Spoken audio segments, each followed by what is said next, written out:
Inspired by the New Zealand Children's and Young People's Wellbeing Act of 1989, where restorative justice practice supersedes formal court proceedings using the traditional whānau approach.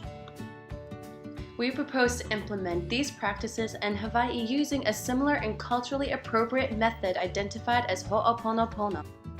Before I can explain ho'oponopono, let me explain the mindset of the Hawaiian people.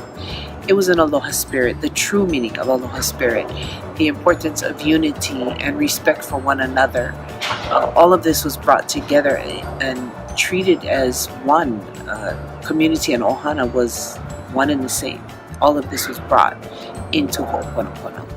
The process of ho'oponopono begins with a prayer, usually performed by a kahu or a kupuna. They ask for a guidance in the process of ho'oponopono.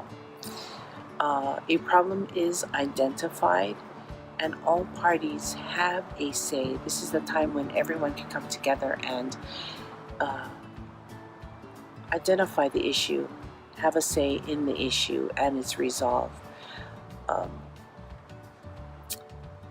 Once a resolve is done, the solution can be as simple as returning a stolen item or fixing a broken item.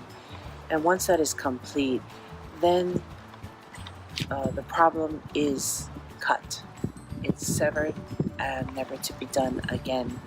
Ho'oponopono is closed with a prayer.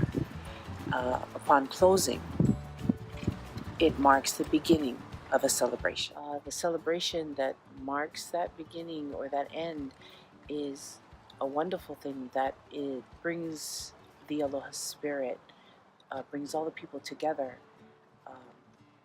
Their love for one another, their respect and unity is celebrated, and that's a beautiful thing. It's a Hawaiian thing. It's the true meaning of aloha spirit.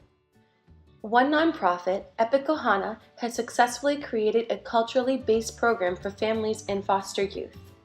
Okay, so my name is David Donahue and I'm with Epic Ohana's Youth Circle program. What we do is we work with youths that have been in foster custody. Usually we work with youths between the ages of 14 to 27 for non-violent first offenders. You know, I think a lot of times the kids we work with, what I've noticed, not a lot, very, very few of them are bad kids. Good kids, most of them. They just make bad decisions. So I think a diversion program would be appropriate for, you know, non-violent offenders because, you know, sometimes they just make bad mistakes. They were children. I think all youths that are in the juvenile justice system could benefit from something like, you know, what we do for the foster kids. Because sometimes some of them, they age out at 18 and they don't know what direction they're headed. They don't know what they're going to do. The purpose and drive for the policy is to dramatically decrease the amount of youth imprisoned and foster change within the community that incorporates cultural healing and restores a sense of unity within our society. The idea that as a social system, we are not only providing justice, but we are teaching respect and support. The paradigm shift that was made in New Zealand, in which the government considered themselves as part of the community rather than above it, needs to be the change that takes place in Hawaii, even if it starts with a policy that focuses on our youth. What better place to begin than to invest in our future?